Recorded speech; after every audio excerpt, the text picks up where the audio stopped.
Here we are, Disney Villainous, Bigger and Badder Syndrome.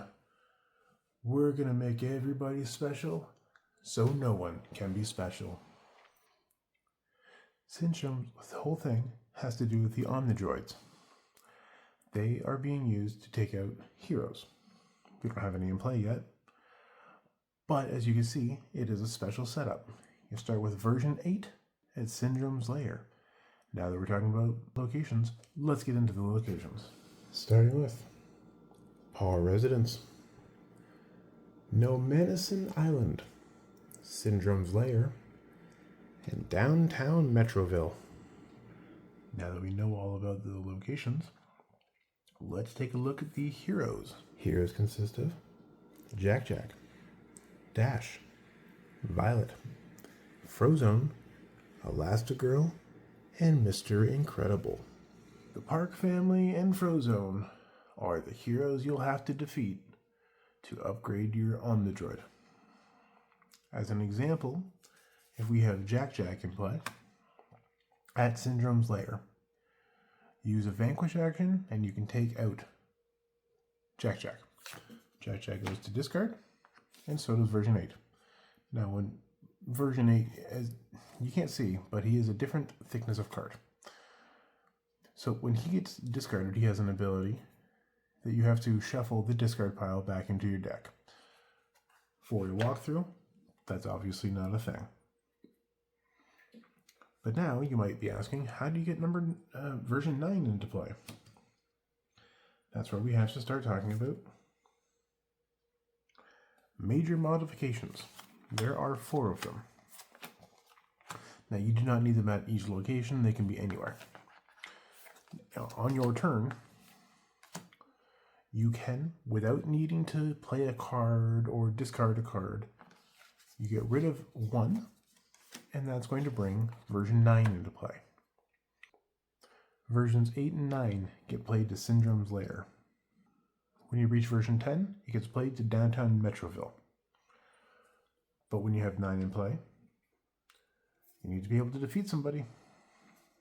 So the next one in line we're going to say is Dash. Now, Dash, as an opponent, can be used. You can move other heroes around. So if you're trying to line things up so you can take them out with your Omnidroid, he can move them out of the way. He also has the ability to steal the remote. Now, the remote is very important when version 10 is in play. But right now, we'll just say that just the remote's in play. So it's going to go to Dash.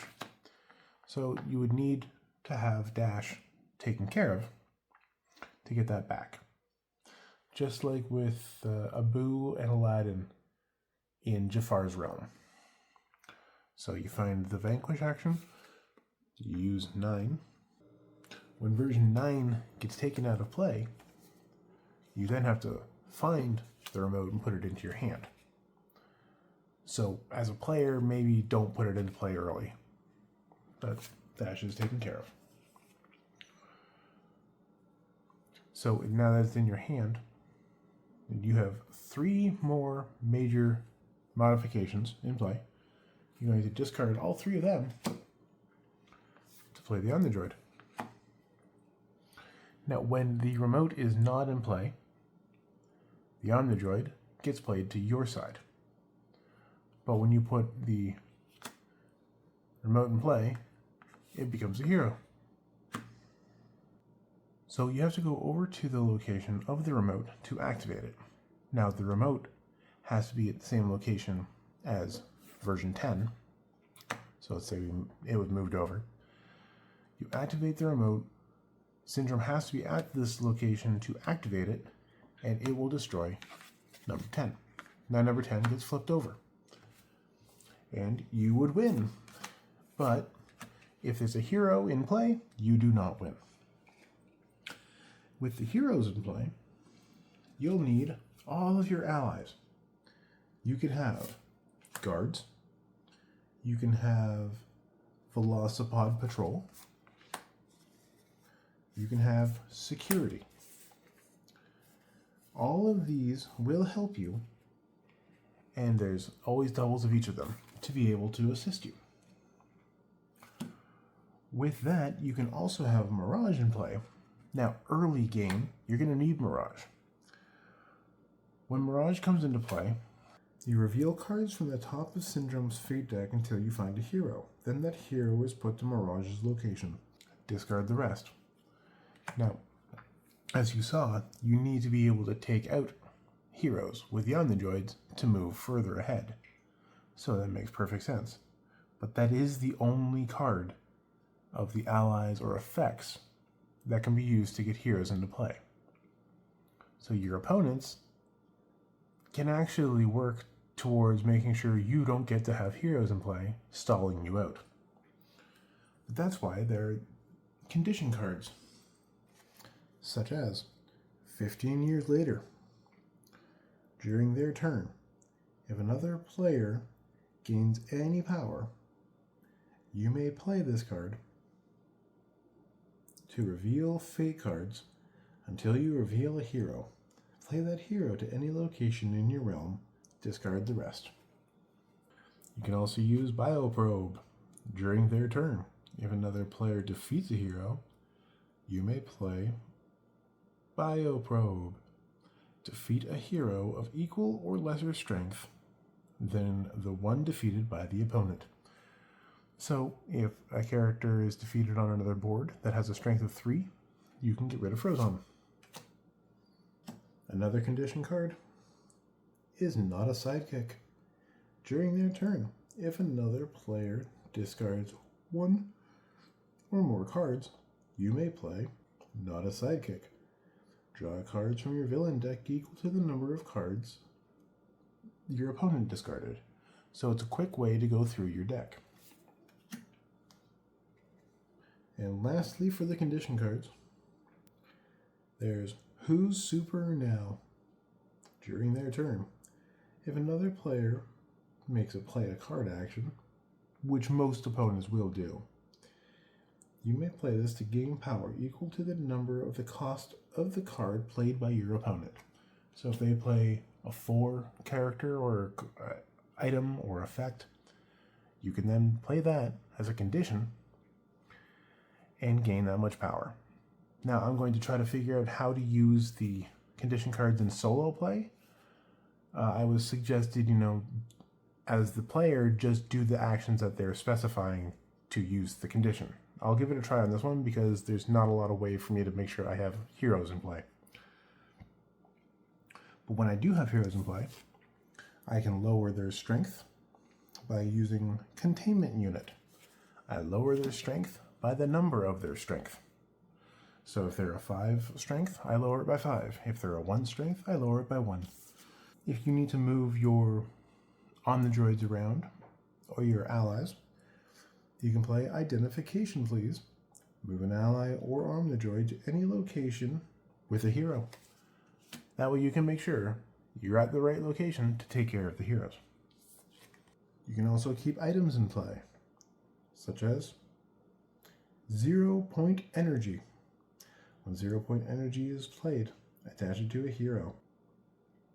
That hero gets -2 strength and cannot be moved. So if Dash isn't in play and Dash is coming into play, the character in question might be stuck. So with all of that, you can take out the heroes. You can make sure that everything is exactly where you need it to go to be able to basically kill off your own Omnidroid. But the opponents have fate cards too. As an example, they can use Force Field. When Force Field is played, attach it to a hero. When that hero would be defeated, discard the item instead. So if that's on top of Violet, and I use these cards to take out Violet, I would then get rid of the Force Field instead of Violet. There's also Teamwork. Play this card. Then play the second fate card you drew. Then look at the top 6 cards of the fate deck and return them in any order. As an opponent, you can make sure that the deck always has a hero available and an action maybe. Or you find another Teamwork just to make sure it gets set up again and again. Or your opponent can play no capes. Place no capes under Syndrome's mover. At the beginning of his next turn, discard no capes. Then Syndrome remains at the same location and takes the actions there. So, as an example, should I be here, just so I have more room, and this gets played, it goes underneath me. Turns go around. When it's my turn again, I remove that, and I don't get to go anywhere. And finally, the big shabam. That was totally wicked. Discard all allies and items, except for force fields, from Syndrome's realm. So, playing this just gets rid of everything. So, if you really work towards something, that was totally wicked, can be used to destroy it all. So with all that, you have an understanding of how this board can work. But let's see if I can make it work. Tune in about half an hour for the playthrough, and let's see if I can make it so everyone has powers, so no one is super. We'll see you guys soon.